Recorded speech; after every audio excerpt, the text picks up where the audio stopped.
ಮೈಸೂರು ಸುದ್ದಿ. ಹುಣಸೂರು ಗಾಣಿಗರ ಸಂಘದ ಭವನ ಪುನಶ್ಚೇತನ ಕಾಮಗಾರಿ ಬಗ್ಗೆ ಆರೋಪಿಸಲು ಗಾಣಿಗರ ಸಂಘದ ಅಧ್ಯಕ್ಷ ಇಂಟಕ್ ರಾಜುಗೆ ಯಾವುದೇ ನೈತಿಕತೆ ಇಲ್ಲ ಎಂದು ಗಾಣಿಗರ ಸಂಘದ ಪ್ರಧಾನ ಕಾರ್ಯದರ್ಶಿ ಎಚ್.ಡಿ. ಬಾಪು ಆರೋಪ. ಹುಣಸೂರು ನಗರದ ಪತ್ರಕರ್ತರ ಭವನದ ಕಚೇರಿಯಲ್ಲಿ ಸುದ್ದಿಗೋಷ್ಠಿ ನಡೆಸಿ ಮಾತನಾಡಿ, ಗಾಣಿಗರ ಸಂಘದ ಅಧ್ಯಕ್ಷ ಎಂದು ಹೇಳಿಕೊಂಡು ಓಡಾಡುವ ಇಂಟಕ್ ರಾಜು ನಮ್ಮ ಸಮುದಾಯದ ಅಧ್ಯಕ್ಷರ ಅಲ್ಲ. ಅವರು ರಾಜೀನಾಮೆ ಕೊಟ್ಟು 7 ವರ್ಷವಾಗಿದೆ. ನಾನು ಅಧ್ಯಕ್ಷ ಅಂತ ಹೇಳಿ ಜನಾಂಗದ ಅಭಿವೃದ್ಧಿ ಕೆಲಸಗಳಿಗೆ ಕಳೆದ 10 ವರ್ಷಗಳಿಂದ ತೊಂದರೆ ನೀಡುತ್ತಿರುವುದು ಸರಿಯಲ್ಲ. ಸಮುದಾಯ ಅಭಿವೃದ್ಧಿಗೆ ಎಲ್ಲರ ಸಹಕಾರ ಅಗತ್ಯ. ಆಸಕ್ತಿ ಶ್ರಮದಿಂದ ಸಮುದಾಯದ ಪ್ರತಿಯೊಬ್ಬರನ್ನ ಒಗ್ಗೂಡಿಸಿ ಸಂಘಟನೆ ಸದೃಢಗೊಳಿಸುವ ಮಹತ್ತರ ಜವಾಬ್ದಾರಿ ಎಲ್ಲರ ಮೇಲಿರುವಾಗ ಸಂಘದ ಪ್ರಮುಖರೇ ಜನಾಂಗದ ಅಭಿವೃದ್ಧಿಗೆ ತಡೆಯಾಗಿರುವುದು ದುರದೃಷ್ಟಕರ. ಸಮಾಜದ ಅಭಿವೃದ್ಧಿಗೆ ಸರ್ಕಾರ ಹಲವು ಸೌಲಭ್ಯ ಕಲ್ಪಿಸಿದರೂ ಅದನ್ನು ಬಳಸಿಕೊಳ್ಳದೆ ನಮ್ಮ ಜನಾಂಗ ತುಂಬಾ ಹಿಂದೆ ಉಳಿದಿದೆ ಎಂದು ವಿಷಾದ ವ್ಯಕ್ತಪಡಿಸಿದರು. ವಿಧಾನ ಪರಿಷತ್ ಸದಸ್ಯರಾದ ವಿಶ್ವನಾಥ್ ಅವರು ಕೊಟ್ಟಿರುವ 20 ಲಕ್ಷ ಹಣ ದುರುಪಯೋಗವಾಗಿಲ್ಲ. ಜನಾಂಗದ ಪ್ರಮುಖರ ಒಪ್ಪಿಗೆ ಮೇರೆಗೆ 4 ಜನರ ಹೆಸರಿನಲ್ಲೂ ಹುಣಸೂರಿನ ಎಸ್ಬಿಐ ಬ್ಯಾಂಕ್ನ ಲಾಕರ್ನಲ್ಲಿ ಇದೆ ಎಂದು ಆರೋಪಕ್ಕೆ ಸ್ಪಷ್ಟನೆ ನೀಡಿದರು. ಹುಣಸೂರು ಮಾಜಿ ಶಾಸಕ ಎಚ್.ಬಿ. ಮಂಜುನಾಥ್ ಅವರ ಅವಧಿಯಲ್ಲಿ ಮಂಜೂರು ಆಗಿದ್ದ 30 ಲಕ್ಷ ರು ಹಣವನ್ನು ಇಂಟಕ್ ರಾಜು ಅಧ್ಯಕ್ಷರಾಗಿದ್ದ ಸಂದರ್ಭದಲ್ಲಿ ಬಳಸದೆ ಸರ್ಕಾರಕ್ಕೆ ವಾಪಸ್ಸು ಆಗಿದೆ. ಆದರೂ ತಮ್ಮ ಅವಧಿಯಲ್ಲಿ ಏನೂ ಕೆಲಸ ಮಾಡದ ಮಾಜಿ ಅಧ್ಯಕ್ಷರು ಇಂದಿನ ಹುಣಸೂರು ಶಾಸಕ ಜಿ.ಡಿ. ಹರೀಶ್ ಗೌಡರವರು ರಾಜ್ಯಸಭಾ ಸದಸ್ಯ ಎಚ್.ಡಿ. ದೇವೇಗೌಡರ ನಿಧಿಯಿಂದ 20 ಲಕ್ಷ ರು ಹಣ ಮಂಜೂರು ಆಗಿದೆ. ಭವನ ಪೂರ್ಣಗೊಳಿಸುವ ಇಂತಹ ಸಂದರ್ಭದಲ್ಲಿ ಕಾಮಗಾರಿ ಅಭಿವೃದ್ಧಿಗೆ ತೊಡಕು ಮಾಡುವುದು ಒಬ್ಬ ಜನಾಂಗದ ಮಾಜಿ ಅಧ್ಯಕ್ಷನಾಗಿ ಎಷ್ಟು ಸರಿ ಎಂದು ಪ್ರಶ್ನಿಸಿದರು. 60 ಲಕ್ಷ ರು ನಲ್ಲಿ ಭವನ ಪೂರ್ಣ. ಶಾಸಕ ಜಿ.ಡಿ. ಹರೀಶ್ ಗೌಡ 20 ಲಕ್ಷ ರು, ಎಚ್. ವಿಶ್ವನಾಥ್ ಅವರಿಂದ 20 ಲಕ್ಷ ರು ಹಾಗೂ ಎಚ್.ಡಿ. ದೇವೇಗೌಡರ ರಾಜ್ಯಸಭೆ ನಿಧಿಯಿಂದ 20 ಲಕ್ಷ ರುನಲ್ಲಿ ಈ ಬಾರಿ ಗಾಣಿಗ ಸಮುದಾಯದ ಸಂಘದ ಸಮುದಾಯ ಭವನ ಪೂರ್ಣಗೊಳ್ಳಲಿದೆ ಎಂದು ಕಾರ್ಯದರ್ಶಿ ತಿಳಿಸಿದರು. ಸುದ್ದಿಗೋಷ್ಠಿಯಲ್ಲಿ ಸಂಘದ ಗೌರವಾಧ್ಯಕ್ಷ ಶಿವಣ್ಣ, ನಿರ್ದೇಶಕರಾದ ಎಂ. ಮಲ್ಲಿಕ್, ಸುರೇಶ್ ಶಿವಸ್ವಾಮಿ, ಬೈರೇಶೆಟ್ಟಿ, ಸೋಮಶೇಖರ್, ಚಂದ್ರಣ್ಣ, ಲಕ್ಷ್ಮಣ, ಮಾಜಿ ಖಜಾಂಚಿ ಮಹದೇವಸ್ವಾಮಿ, ನಂಜಾಪುರ ಸೋಮಶೇಖರ್ ಸೇರಿದಂತೆ ಸಮುದಾಯದ 30 ಲಕ್ಷಕ್ಕೂ ಹೆಚ್ಚು ಸದಸ್ಯರು ಹಾಜರಿದ್ದರು. ವರದಿ TS. Shashikant, NKS TV4. Sir, ಏನಿವತ್ತು ಪತ್ರಿಕಾಗೋಷ್ಠಿ ಮಾಡ್ತಾ ಇದ್ದಾರೆ? ನಮ್ಮ ಹುಣಸೂರು ತಾಲೂಕು ಗಾಣಿಗರ ಸಂಘದ ಒಂದು ಸಮುದಾಯ ಭವನದ ಬಗ್ಗೆ ಒಂದು ಪ್ರಸ್ತಾಪ ಬಂದಿತ್ತು. ಆ ಪ್ರಸ್ತಾಪದ ಬಗ್ಗೆ ಹುಣಸೂರಿನಲ್ಲಿ ಏನಾಯಿತು ಅಂದರೆ, ಫಸ್ಟಿಗೆ ನಮ್ಮ ಸಂಘ ಉದಯ ಆಗಿದ್ದು 1999 2000 ಉದಯ ಆಯಿತು ಸಂಘ. ಆಗಿನ ಒಂದು ಅಧ್ಯಕ್ಷರಾದಂಥ ಚಂದ್ರಶೇಖರ್ ಇದ್ದರು. ಅವರು ಆದಷ್ಟು ಆಗ ನಮ್ಮ ಸಮುದಾಯ ಭವನ ಒಂದು ತಕ್ಕ ಮಟ್ಟಿಗೆ ಇಂಪ್ರೂವ್ಮೆಂಟ್ ಮಾಡ್ಕೊಂಡಿದ್ದಾನೆ. ಒಂದು ಸ್ಟೆಪ್ RCC ಹಾಕಿ ಒಂದು ಲೆವೆಲಿಗೆ ನಿಲ್ಲಿಸ್ಬಿಟ್ಟು ಹೋದರು. ಅವ್ರ ನಂತರ ಬಂದಂಥ ಅಧ್ಯಕ್ಷನ ನಾವು 2016-17ರಲ್ಲಿ ಅವ್ರನ್ನ ಇಂಟಕ್ ರಾಜು ಅವ್ರನ್ನ ಅಧ್ಯಕ್ಷನಾಗಿ ಮಾಡಿಕೊಂಡು ಅವ್ರದ್ದು ಒಂದು ಎಲೆಕ್ಷನ್ ಮಾಡಿಸಿ ಅಲ್ಲಿಂದ ಅಧ್ಯಕ್ಷನಾಗಿ ಮಾಡಿಕೊಂಡು ಅಲ್ಲಿಂದ ಇಲ್ಲಿವರೆಗೂ ಅವ್ರು ಯಾವುದೇ ರೀತಿ ಕಾರ್ಯಕ್ರಮ ಮಾಡಲಿಲ್ಲ. ಅದಕ್ಕೆ ಮಾಡೋಕ್ಕಿಂತ ಮೊದಲು ಏನಂತಂದರೆ, ಅವ್ರಿಗೆ ಸಂಬಂಧಪಟ್ಟಂಥ ಎಲ್ಲ ಡಾಕ್ಯುಮೆಂಟ್ಗಳನ್ನು ಒದಗಿಸ್ಕೊಟ್ಟು ನಾವು ಎಲೆಕ್ಷನ್ ಆದ ತಕ್ಷಣ ಎಲೆಕ್ಷನ್ ಮುಖಾಂತರ ಅವರು ಹ್ಯಾಂಡ್ ಓವರ್ ಮಾಡಿಕೊಟ್ಟು ಅವ್ರು ಯಾವುದೇ ರೀತಿ ಜನಕ್ಕೆ ಸಂಬಂಧಪಟ್ಟಂಗೆ ಯಾವುದೇ ರೀತಿ ಕಾರ್ಯಕ್ರಮ ತರಲಿಲ್ಲ. ಒಂದು ಆಡಿಟ್ ರಿಪೋರ್ಟ್ ಆಗಲಿ, ವರ್ಷ ಜನರಲ್ ಬಾಡಿ ಮೀಟಿಂಗ್ ಆಗಲಿ, ಇನ್ನೊಂದಾಗಲಿ ಯಾವುದೂ ಸಹ ಮಾಡಲಿಲ್ಲ. ಸರ್ಕಾರದಿಂದ ಅನುದಾನ ಎಚ್.ಪಿ. ಮಂಜುನಾಥ್ ಅವರು ಶಾಸಕರಾಗಿದ್ದರು, ಆಗಿನ ಶಾಸಕರಾಗಿದ್ದರು. ಅವರು 30 ಲಕ್ಷ ರೂಪಾಯಿ ನಮ್ಮ ಸಮುದಾಯ ಭವನಕ್ಕೆ ಅಂತ ಸ್ಯಾಂಕ್ಷನ್ ಮಾಡಿದ್ರು. ಯಾರ ಸಮ್ಮುಖದಲ್ಲಿ ನಿಮಗೆ 30 ಲಕ್ಷ ದುಡ್ಡು ಕೊಟ್ಟರು? ಅವರು 30 ಲಕ್ಷ ಸಮುದಾಯ ಭವನಕ್ಕೆ ಹಿಂದುಳಿದ ವರ್ಗ ಸರ್ಕಾರದ ವತಿಯಿಂದ ಮಾಡಿದ್ರು. ಆ ಸರ್ಕಾರದ ವತಿಯಿಂದ ಸ್ಯಾಂಕ್ಷನ್ ಮಾಡಿದಂಥ ಅಮೌಂಟ್ನ ತಗೊಳ್ಳೋಕ್ಕೆ ನಮಗೆ ಒಂದು ಆಡಿಟ್ ರಿಪೋರ್ಟು, ಒಂದು ರಿನ್ಯೂವಲ್ ಬೇಕಿತ್ತು ಅಂತ ಹಿಂದುಳಿದ ವರ್ಗದ ಆಫೀಸರ್ ಕೇಳಿದ್ರು. ಅದಕ್ಕೆ ಪ್ರತಿಯೊಂದು ಆಡಿಟ್ನ ನಾವು 3 ವರ್ಷದ ಆಡಿಟ್ನ ರೆಡಿ ಮಾಡಿಸಿ ಇಲ್ಲಿ ರಿನ್ಯೂವಲನ್ನು ಮಾಡಿಸಿದ್ದಾನೆ. ಅದನ್ನು ಅವ್ರಿಗೆ ಹ್ಯಾಂಡ್ ಓವರ್ ಮಾಡೋಕ್ಕೆ ನಾವು ಇಂಟಕ್ ರಾಜು ಅವ್ರಿಗೆ ನಮ್ಮ ಸಂಘದ ವತಿಯಿಂದ ಎಲ್ಲರೂ ಹೋಗಿ ಕೇಳ್ಕೊಂಡಾಗ, ಆಯಿತು ನಾನೇ ಸಬ್ಮಿಟ್ ಮಾಡ್ತೀನಿ ಅಂತೆಲ್ಲ ಡಾಕ್ಯುಮೆಂಟ್ಸ್ ನನ್ನ ಹತ್ರನೇ ಇದೆ, ನೀವೇನು ಅದಕ್ಕೆ ರೆಡಿ ಮಾಡೋದು ಬೇಡಿ, ನಾವು ಮಾಡಿದ್ದೇನೆ, ಅದನ್ನು ಸ್ಯಾಂಕ್ಷನ್ ಮಾಡಿ ಕೆಲಸ ಮಾಡ್ತೀನಿ ಅಂತ ಹೇಳಿದ್ರು. ಅದು ಹಿಂದೆ ಹೋಗಿ ಏನು ಹೇಳಿದ್ದಾರೆ, ನಾನು ಯಾವುದೇ ಕಾರಣಕ್ಕೂ ಸಮುದಾಯ ಭವನ ನಾನು ಮಾಡೋದಿಲ್ಲ. ಹಿಂದೆ ನಮ್ಮ ಮುಂದೆ ಮಾತಾಡಿದ್ದಲ್ಲ, ಹಿಂದಿಂದ ಹೋಗಿ ಮಾತಾಡಿದಂಥ ಕೆಲಸ ಅವ್ರು ಯಾವುದೇ ರೀತಿ ಕಾರ್ಯನ ನಿರ್ವಹಿಸ್ತಾ ಇಲ್ಲ. ಆ ಬಂದಿದ್ದ ಹಣನ 1 ವರ್ಷ ಹಿಂದಕ್ಕೆ ಹೋಯಿತು. ಅದನ್ನು ಮತ್ತೆ ಎಚ್.ವಿ. ವಿಶ್ವನಾಥ್ ಅವ್ರಿಗೆ ಹೇಳಿ, ಅವರು MLA ಆಗಿದ್ದರು. ಅವ್ರಿಗೆ ಹೇಳಿ 1 ವರ್ಷನ ಇನ್ನೂ ಮುಂದಕ್ಕೆ ಮಾಡಿಸಿ, ಈ ವರ್ಷ ಅಂತ ಮುಂದೆ ವರ್ಷ ಡಾಕ್ಯುಮೆಂಟ್ಸ್ ಕೊಡ್ತೀವಿ ನಾವು, ಆವಾಗ ಕೆಲಸ ಮಾಡೋಕ್ಕೆ ಅನುಕೂಲ ಆಯಿತು. ನಮ್ಮ ಸಮಾಜಕ್ಕೆ ಬಂದಿರೋ ದುಡ್ಡು ಇದೇ ದೊಡ್ಡ ಅಮೌಂಟ್ ಬಂದಿದೆ. ನಮ್ಮ ಸಮಾಜದಲ್ಲಿ ಅಷ್ಟು ದುಡ್ಡು ಸಂಪಾದನೆ ಮಾಡೋಕ್ಕೆ ನಾವು ಯಾರ ಹತ್ರನೂ ಇಲ್ಲ.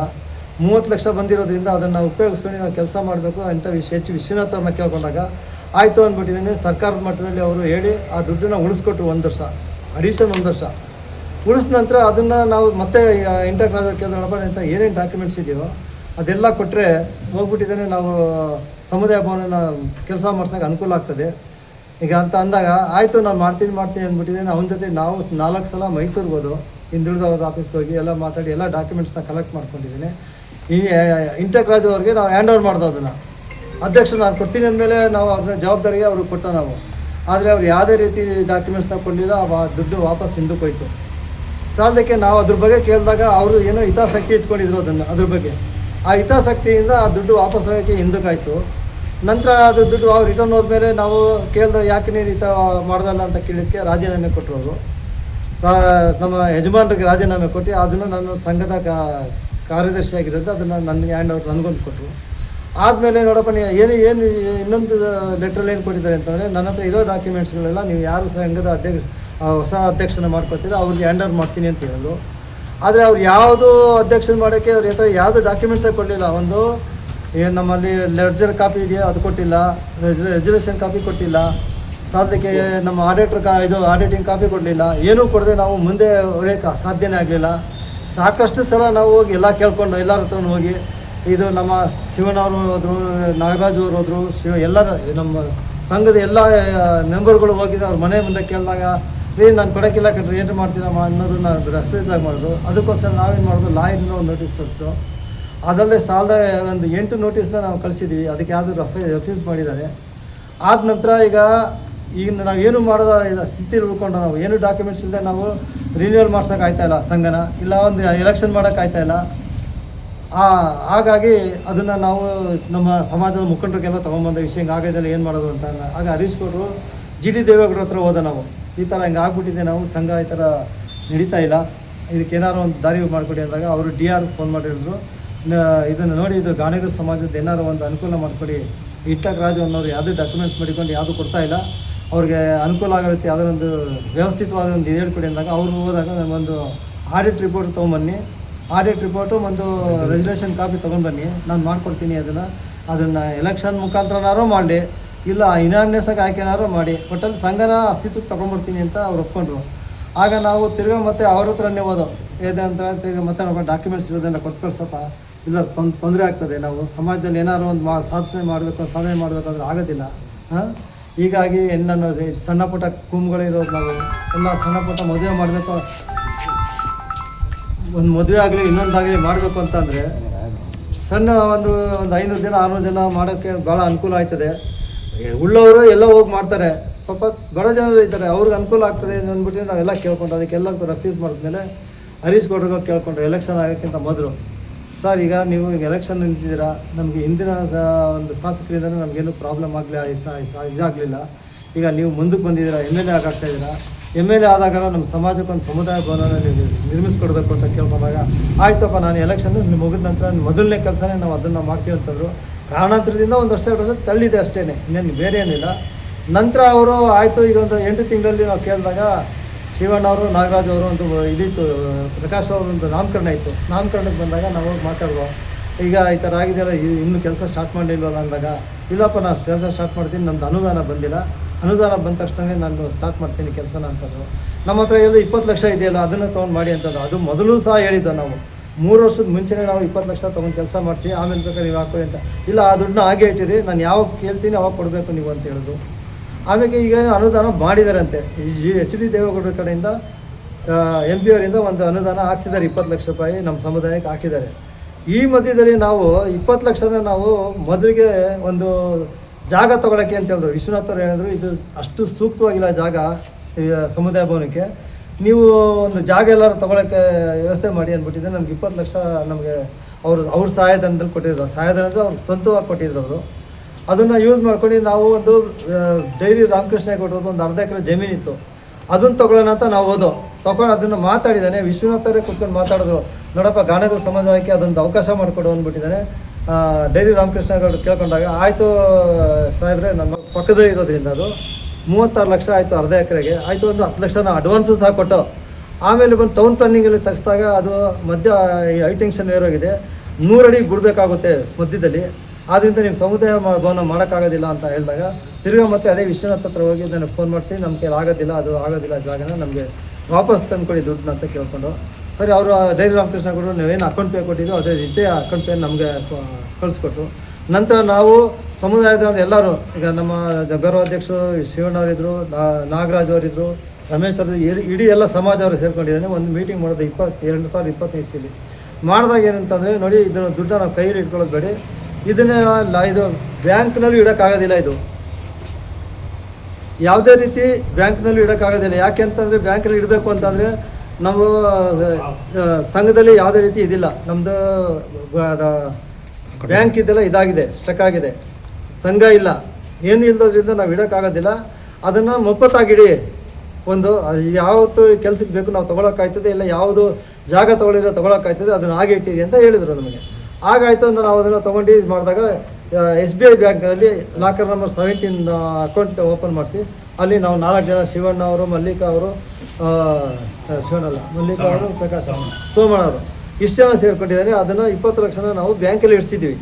ಅದು ಯಾವಾಗ ಬೇಕು ಅಂದರೆ ಈಗ ತೊಗೋಬೋದು, ಏನು ತೊಂದರೆ ಏನಿಲ್ಲ. ಅದು ಕೆಲಸ ಸ್ಟಾರ್ಟ್ ಮಾಡ್ತೀನಿ ಅಂದಾಗ ನಾವು ತೊಗೊಬೇಕು ಅಂತ ಹರೀಶ್ ಗೌಡ್ರು ಕೇಳ್ಕೊಂಡು, ನೀವು ಕೆಲಸ ಮಾಡ್ತೀನಿ ಅಂದಾಗ ಇವಾಗಲೇ ಫಸ್ಟ್ ನಮ್ಮ ದುಡ್ಡಲ್ಲಿ ಕೆಲಸ ಸ್ಟಾರ್ಟ್ ಮಾಡಿ, ನಂತರ ನಿಮ್ಮ ದುಡ್ಡಾಗಿ ಕೆಲಸ ಮಾಡಿ ಅಂತ ಹೇಳಿದಾಗ, ಇಲ್ಲ ನಾನು ಫಸ್ಟ್ ನಮ್ಮ ದುಡ್ಡಲ್ಲಿ ನಾವು ಕೆಲಸ ಸ್ಟಾರ್ಟ್ ಮಾಡ್ತೀವಿ, ಅದ ನಂತರ ನಾವು ನಿಮ್ಮ ದುಡ್ಡನ್ನ ಯಾವತ್ತು ಬೇಕು ನಾನು ಕಲೆಕ್ಟ್ ಮಾಡ್ಕೋತೀವಿ ಅಂತ ಎಲ್ಲರ ಸಮ್ಮುಖದಲ್ಲೂ ಅವ್ರು ಹೇಳಿದ್ರು. ಆಯಿತು, ಆಗಿದ್ಮೇಲೆ ಮಾಡಲಿ ಅಂತ ಅಂದಾಗ ಇದೀಗ ಬರೀ ಅದ್ರ ಬಗ್ಗೆ ನಾವು ಅದನ್ನು ಉಪಯೋಗಿಸ್ಕೊಂಡಿದ್ದೀವಿ ಅಂತ ಕೆಟ್ಟ ಭಾವನೆಯಿಂದ ಮಾಜಿ ಅಧ್ಯಕ್ಷರಾದಂಥ ಇಂಟಕ್ ರಾಜ್ ಅವರು ಬರೀ ಇದೇ ರೀತಿ ಪ್ರಾಪಗಂಡ ಮಾಡ್ಕೊಂಡಿದ್ದಾನೆ, ಈ ಥರ ಇದು ಮಾಡಿದ್ದಾರೆ. ಇದನ್ನು ಹೊರತುಪಡಿಸಂಗೆ ಸರ್, ಇಂಟೆಕ್ ರಾಜು ಅವರು ಯಾವಾಗ ರಾಜೀನಾಮೆ ಕೊಟ್ಟಿದ್ರು? 2018-19 ಕೊಟ್ಟಿದ್ದಾರೆ. ಅದು ಅಂಗೀಕಾರ ಆಗಿದೆಯಾ? ಅಂಗೀಕಾರ ಆಗಿದೆ. ಅಂಗೀಕಾರ ಆದ್ಮೇಲೆ ತಾವು ಜನರಲ್ ಬಾಡಿ ತಂದು ಅದನ್ನ ಮುಂದುವರಿಸಬಹುದು. ನೆಕ್ಸ್ಟ್ ಯಾರ ಅಧ್ಯಕ್ಷನ ಚುನಾವಣೆ ಮಾಡಬಹುದಾಯ್ತಲ್ಲ? ಮಾಡಕ್ಕೆ ಪ್ರತಿಯೊಂದು ಲೆಡ್ಜರ್ನ್ನು ಸಹ ಅವರು ಅದನ್ನು ಅವರೇ ಸ್ವಂತಾಗಿ ಇಟ್ಕೊಂಡಿದ್ದಾರೆ. ಯಾವುದಂದ್ರೆ ಈಗ ರೆಸಲ್ಯೂಷನ್ ಕಾಪಿ ಆಗ್ಬೋದು, ಇನ್ನೊಂದು ಆಗ್ಬೋದು, ಪ್ರತಿಯೊಂದು ನಮ್ಮ ಸಂಘಕ್ಕೆ ಸಂಬಂಧಪಟ್ಟಿದ್ದು ಎಲ್ಲ ಡಾಕ್ಯುಮೆಂಟ್ ಅವ್ರು ಪ್ರಿಸರ್ವ್ ಇಟ್ಕೊಂಡಿದ್ದಾರೆ. ಮೀಟಿಂಗ್ ಇದ್ದಾಗ ತೊಗೊಂಡ್ಬರ್ತಿದ್ರು, ವಾಪಸ್ ತೊಗೊಂಡೋಗ್ತಿದ್ರು. ಅವ್ರು ಏನಂತಾರೆ, ಹೊಸ ಅಧ್ಯಕ್ಷ ಆದಮೇಲೆ ನಾವು ಕೊಡ್ತೀವಿ ಅಂತಾರೆ. ಹೊಸ ಅಧ್ಯಕ್ಷನ ಮಾಡಬೇಕು ಅಂತಂದರೆ ಡಾಕ್ಯುಮೆಂಟ್ಸೇ ಇಲ್ವಲ್ಲ. ಡಾಕ್ಯುಮೆಂಟ್ಸ್ ಕೊಟ್ಟರೆ ತಾನೇ ಅದು ಹೊಸ ಅಧ್ಯಕ್ಷನ ಮಾಡೋಕ್ಕಾಯ್ತದೆ. ಹೊಸ ಅಧ್ಯಕ್ಷನ ಮಾಡೋಕ್ಕೆ ಅವಕಾಶನೇ ಕೊಡಲಿಲ್ಲ.